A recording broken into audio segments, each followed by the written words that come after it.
I think I can speak for not just the wrestling rundown, but most people in general that I was really hoping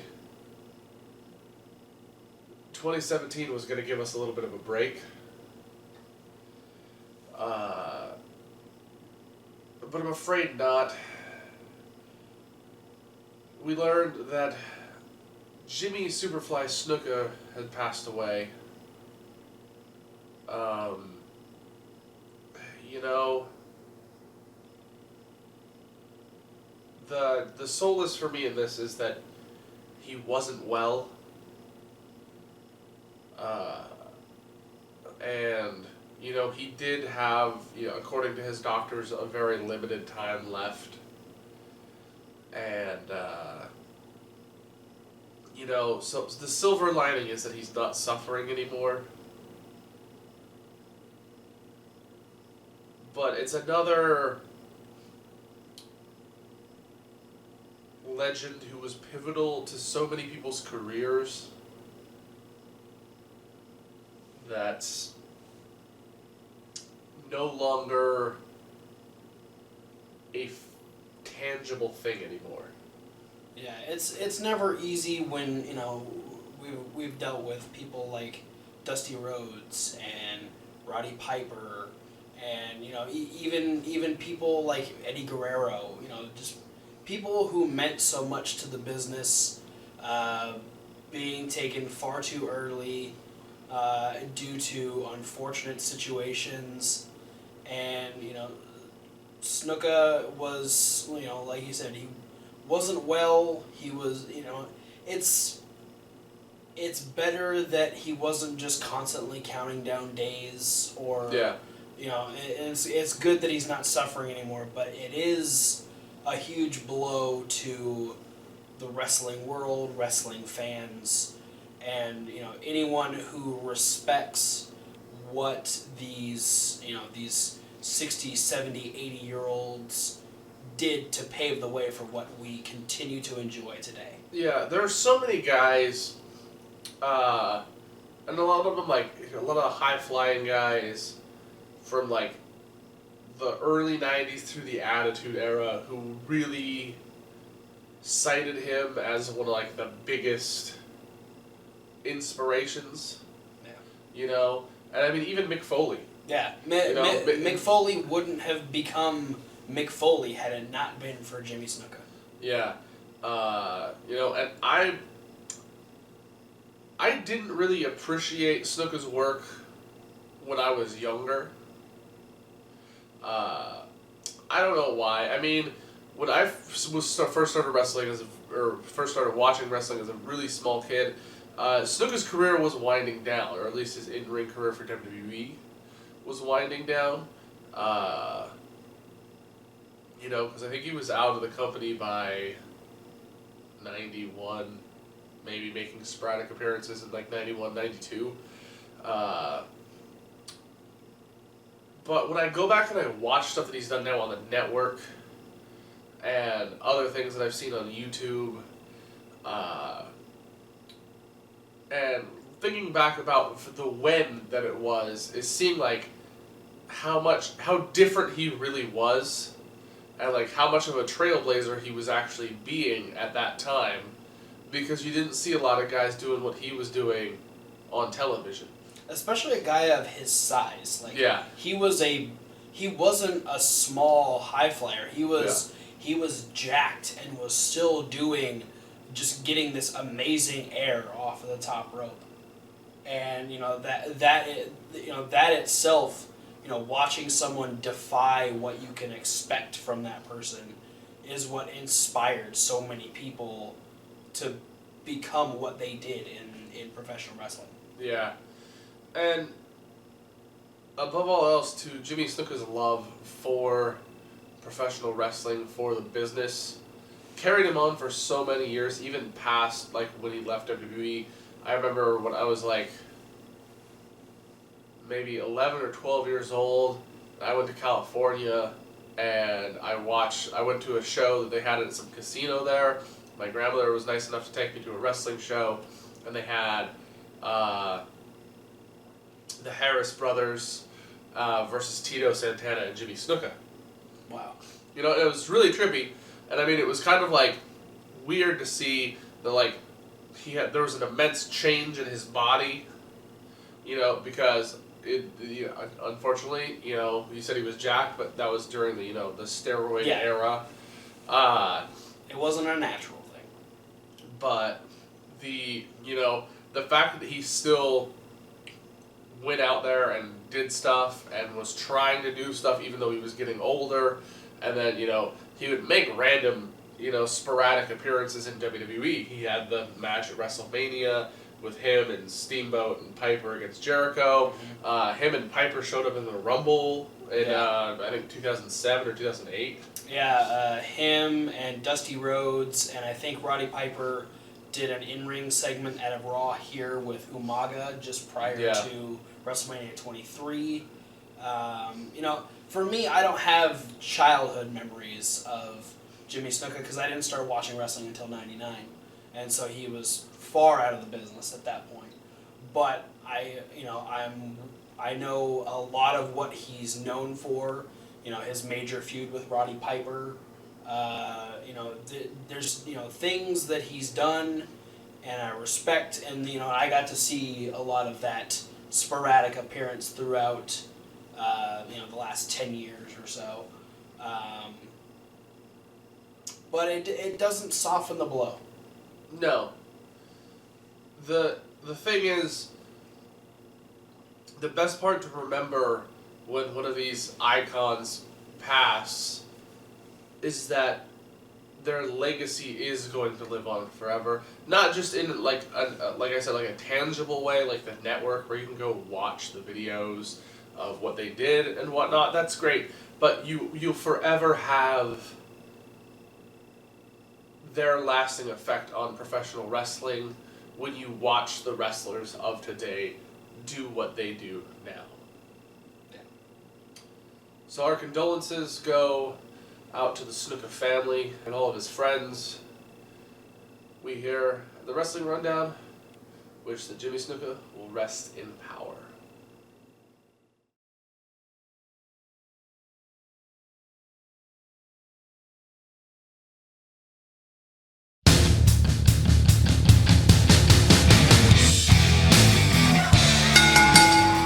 Guys, guess what? Huh? What? Raw sucked again. Oh, wait. Well. I mean,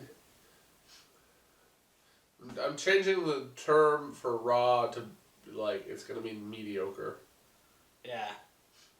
And repetitive. How raw this review is. Yeah. So guess who started Monday Night Raw? The Survivor Series team. Yeah, all 5 of the same guys that have been running Raw for because they're all gonna ever. win the Royal Rumble. Or their respective matches at the Royal Rumble. And then Sami Zayn he said, no, Braun, you're not. And then Brock Lesnar came out and said, nobody's winning the Royal Rumble except for me. See, he even said that nobody's going to win the Royal Rumble at all, not even him. Then he got punched in the face by Roman Reigns, but then he hit Roman. And he ate Roman Reigns. That was the only thing Brock Lesnar did. Yeah. He wasn't on the rest of Raw. No. Which I'm okay with, because I don't give a shit about Brock Lesnar. Yeah, I mean, let's be real. I'm okay with a beatdown every now and again. Because at this point, that's what I expect out of Brock Lesnar. Is like, he can come in and like suplex 14 people as long as they don't put the belt back on him. Yeah.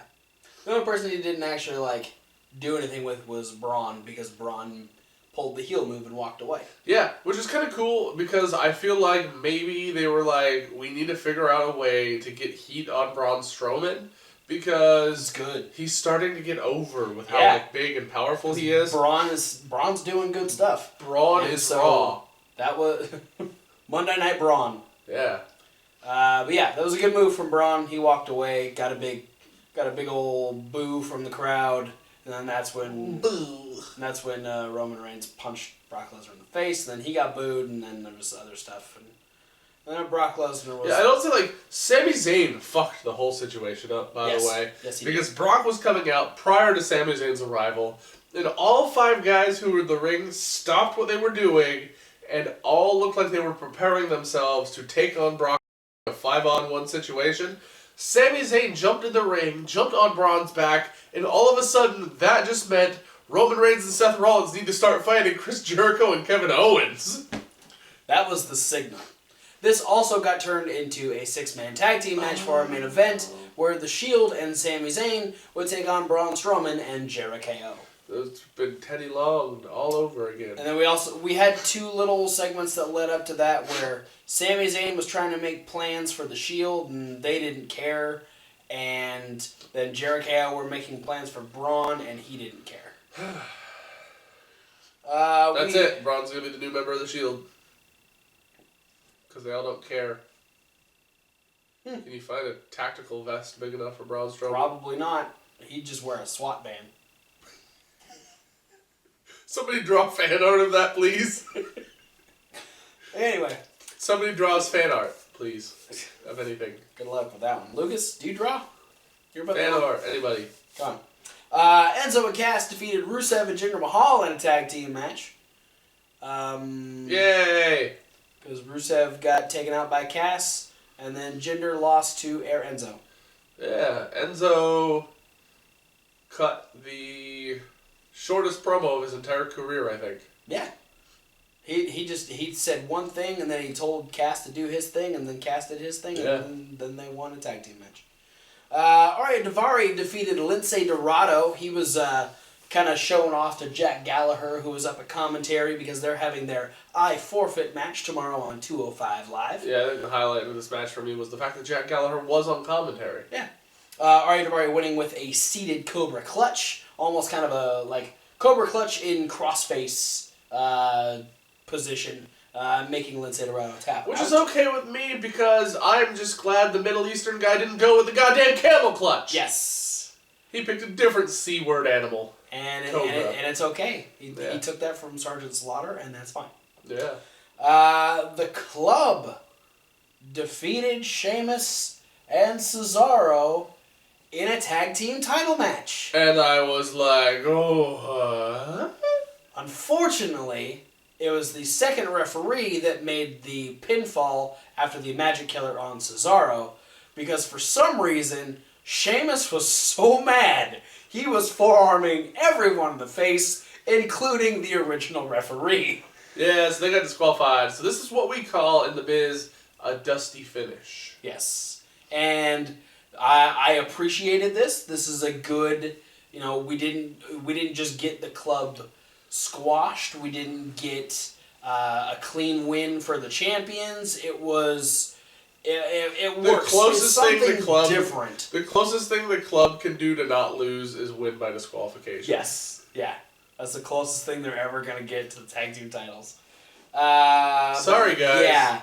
That'll probably set up maybe a tag them at the Rumble. Probably, but the commentary did say that Sheamus and Cesaro are both in the Rumble. Yeah. They both posted on Twitter last week. Okay. That they were going to be in the Rumble. So perhaps they'll defend the tag team titles and be in the Rumble. We don't know. We'll find out. If any 2 guys are going to pull double duty that night, it's probably Cesaro and Sheamus. Makes sense. Emelina still premiering soon. Yeah, I have a complete theory on what this is. Please. I feel like after all the vignettes, when Emelina debuts, it's not even going to be Emma. That's what the makeover is, the transformation of Emma to Emelina. It's just going to be a completely different person, and then Emma will go show up on SmackDown as herself. Can we trade her for Eve Marie? Do you want Eva Marie on Raw? Do you want more sucky things on Raw? I want as much sucky things on Raw so Raw can start to learn that it sucks. Because it's not getting the clues yet. It didn't learn when SmackDown... You mean they're not watching our videos? No. God, I quit. WWE's not watching our videos? Yeah, sons of bitches. Rich Swann was supposed to face Tony Nese, but Neville came out and attacked him. And Rich Swann fought back and started stomping Neville's face in. And Tony Nese attacked him. Then Neville's like, Don't attack him. You look kind of like me. He grabbed Tony Nese and goes, no, this is mine. And threw him out of the ring. Well, like, the best part is, like, he grabbed Tony Nese, he pulled him off of Rich Swann, and then he looked at him, like, dead in the face, and was like, don't attack him. I have a beef with him. Then he turns around, and Tony Nese just goes, whoop, right back in and starts attacking Rich Swann again. And Neville just kind of looked like a pissed off, like, older brother. They grabbed him and hucked him over the top rope and won the Cruiserweight Royal Rumble. Yes. And then one of the commentators did make the allusion, the reference to the fact that Tony Nese and Neville look similar.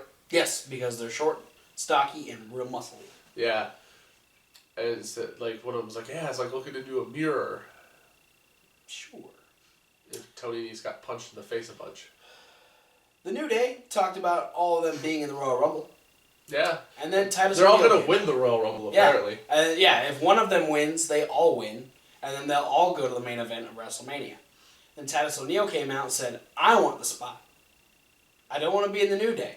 I just want one of your spots. I don't want to be in the New Day. I want to be in the Rumble. So I'm going to fight one of you. It's a much bigger stable. I'm gonna fight one of you, and if I beat you, I'm going to take your spot. And Big E's like, okay. And then Big E beat him.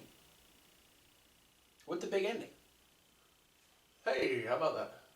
So, Titus O'Neil has now been officially defeated by all 3 members of the New Day.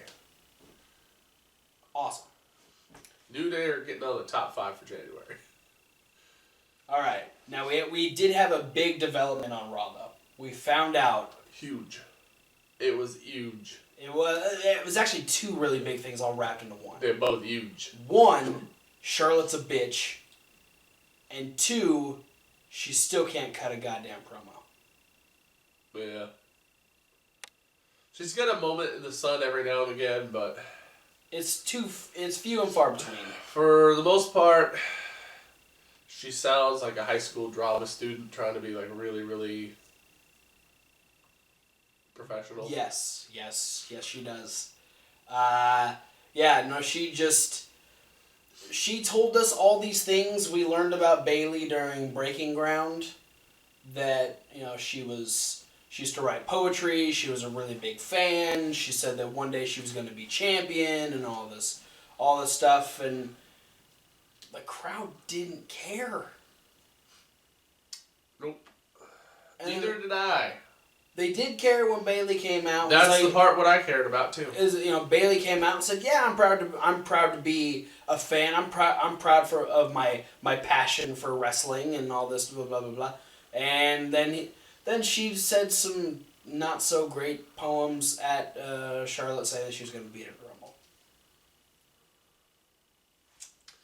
This segment can be summed up in 4 words. What I have become. She actually did say "become" in the promo, and I immediately thought of that and went, okay, well, this is going the same route as that one did, just not as funny. Cedric Alexander took on the Brian Kendrick without Alicia Fox at ringside since they broke up. Well, he broke up with her last week on 205 Live. She did not break up with him. No. Nobody breaks up with Alicia Fox. No. Nobody. And Cedric Alexander found that out during this match because he did get himself caught in the captain's hook, but Alicia Fox did make her way down to ringside and push the rope towards him to help him get out. He was a little freaked out. He's like, hey, what the hell are you doing here? Leave me alone. And then Brian Kendrick, who took advantage of that slight distraction with a drop kick through the ropes, got distracted by Alicia Fox himself long enough to get back in the ring and get hit with a lumbar check, and Cedric Alexander would defeat the Brian Kendrick. We did have Noam Dar watching the match the whole time, and when she helped him get out of the submission, Noam Dar smiled. Noam Dar, just... I want to make a quick comment about Brian Kendrick. Okay. He's skinny. Yeah. And he's got a body that when he goes up in the air for the lumbar check, I was afraid he was going to break. Yeah. No, there's... It was kind of like watching Candice LeRae get hit with the lumbar check. A little bit. A very... I just expected very haggard and pieces homeless to fall Candice off LeRae. of...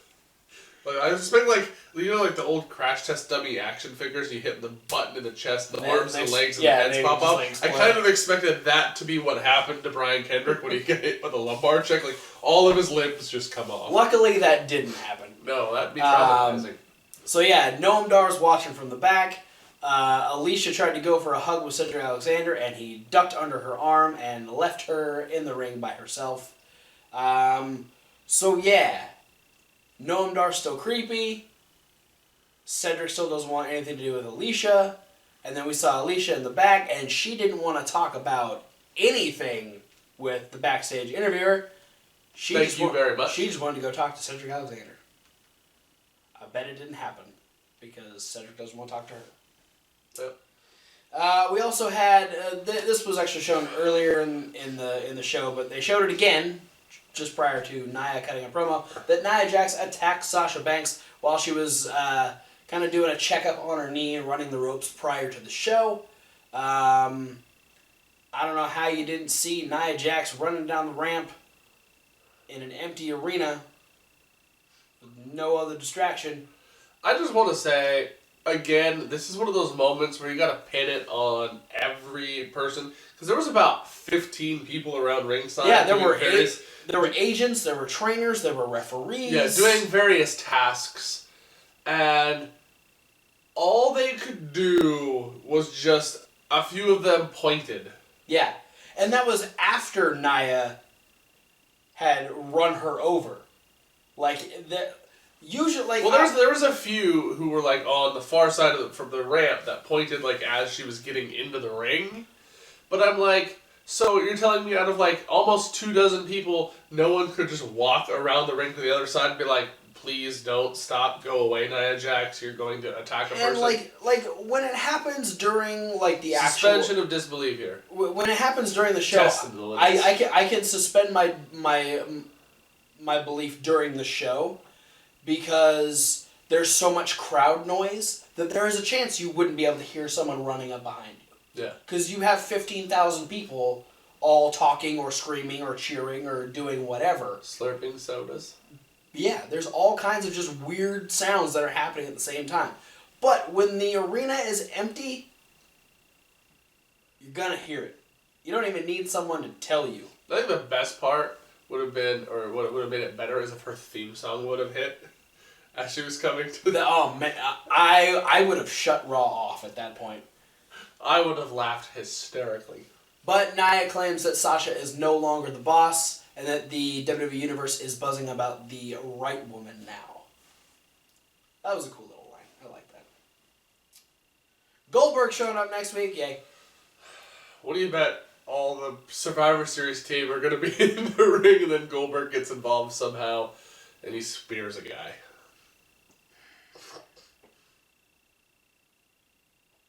Hey, Big Show, where are you coming in at? You and your goddamn six-pack. He's got abs, bro. He's scary looking. All right, do we want to talk about the main event first, or do we want to talk about like the best news that came out of Raw? That, well, I guess pretty much everyone already knows that. Oh, the main event by far goes first. Okay. Braun, Chris, and Kevin defeated The Shield and Sami Zayn after Braun destroyed Sami Zayn with a power slam. Then we had a brawl up to the ramp, and what was going to be a Shield powerbomb turned into Kevin Owens yelling at Roman Reigns, "Remember Battleground!" and then powerbombed him through the announce table.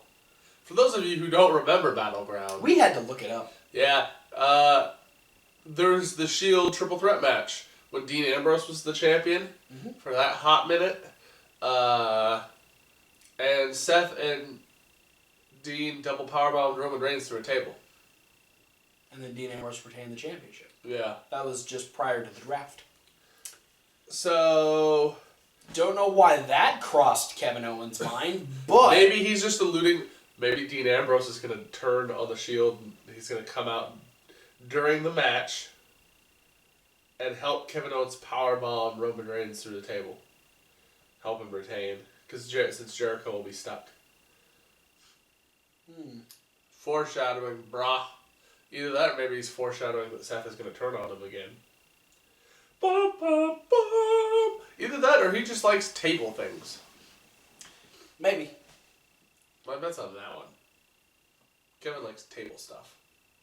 But Sounds dirty. by far the best news to come out of this day, the best thing they talked about on Monday Night Raw. Absolutely. You can pretty much guarantee this is going to be the headliner unless they come up with somebody better than this. But Kurt motherfucking Angle going into the 2017 Hall of Fame. Broken freaking neck. Woo! Gold medals. Woo! Yeah. Hashtag it's damn true. It's cool. This motherfucker got goosebumps. Yeah, it was like... It was like legit. When the video package started happening, I was like, this is cool. And then when they clicked into the theme song, yeah, it was like... Yeah, no, like, out of the corner of my eye, I just saw him do this. I was like... And yeah, no, it was legit. It is like... I got him again, just talking about it. It is, like... Man, I had such an issue with Kurt Angle when he first left and went to TNA, just with how shitty it was that he's just like, yeah, I'm gonna take some time off. Fuck you guys, I'm going away. Yeah. And so, like, I had some issues. He couldn't handle WWE telling him that he needed to recover from injuries. And he's even gone on record and said that now. And it was at one of the heights of his drug use and everything. So he wasn't exactly in the best mindset either, but I can't deny the fact that Kurt Angle is one of the greatest wrestlers, if not in the last 15 years, of all time. Yeah, he's definitely one of those guys, if you had to put together, a top 50 list of, like, all-time great wrestlers, he's definitely somewhere on there. Oh, yeah. He's easily top 20, if not top 10. Yeah. Kurt Angle is, the stuff that he's done, the matches he's had, it's, it's almost uncomparable, especially when it comes to, like, people who made that transition from, like... Amateur wrestling. Yeah, amateur wrestling to professional. Like, he took to it better than anyone. Yeah. And he had one of the most impressive rookie years in WWE comparatively to anybody else. Yeah. He spent a huge portion of his first year undefeated until Taz choked him out at the Rumble. Yep. And so now he became the Euro-Continental Champion. Yeah. He's the only ever Euro-Continental Champion. He's the only person to ever use that term. But now, and he's still got some time in him. He's gone on record to say that he'd like to face people like AJ Styles again. He'd like to face Roman Reigns or Seth Rollins or Kevin Owens. So there's a very good chance. There'd be a great nostalgia feel if he went against Chris Jericho. Absolutely. So. Or even John Cena. Yeah, him and Cena had great matches back in the day. So yeah, easily the best part of this entire Monday Night Raw was being reminded once again that Kurt Angle will be inducted into the Hall of Fame just before WrestleMania 33. Yeah. That's why they picked him for this year. What? 33 is 3. They're the 3 eyes. I like it. Yeah. That was Raw. Yeah, it was. Raw is Angle. Damn straight. Raw is War. That was good. Thanks for watching, guys. Don't forget to like and comment and subscribe. Click the links. Punch the like button so hard with your face if you have to. I'm just saying. Preferably if you're on a touch screen, because otherwise you're just gonna hurt yourself. Yeah. Also, check out all the links we have down below to all of our social medias. That's all the different ways you can contact us. Guess what? We don't bite. We'll talk back. Whatevs. SoundCloud link down there too if you want to hear us instead of see us. Yep. We got other videos over on Reasonable Wrestling Fans. It's reasonable to W. Like wrestling. Yeah. Where we're going to be posting more of a different series. More content. More content's going to be going up over on that page. But we want to know what types of videos you guys like to see. So comment on videos there. Comment over here. Do you want to see us interview Kurt Angle? I want to see us interview Kurt Angle. I'm voting for that video. You want to see me punch him? No, don't vote for that video. You want to see me super kick him? We talked about this. Only if it's with the foot of a young buck. You want to see me hit And him I'm not with talking about a deer. a chair? No. I hit you with the chair. You can see that on Reasonable Wrestling. Hey, you can. It's throwback. You can see me hit him with a kendo stick. Yeah, that sucked. But for now, thanks for watching, guys. We'll see you at whatever video you decide to watch next. Just punch the like button so hard. Oh, likes. Give us the likes. Give us all the likes. Fuck him. Fuck Titus O'Neil. Almost punched Kurt Angle. Broken freaking neck. Woo!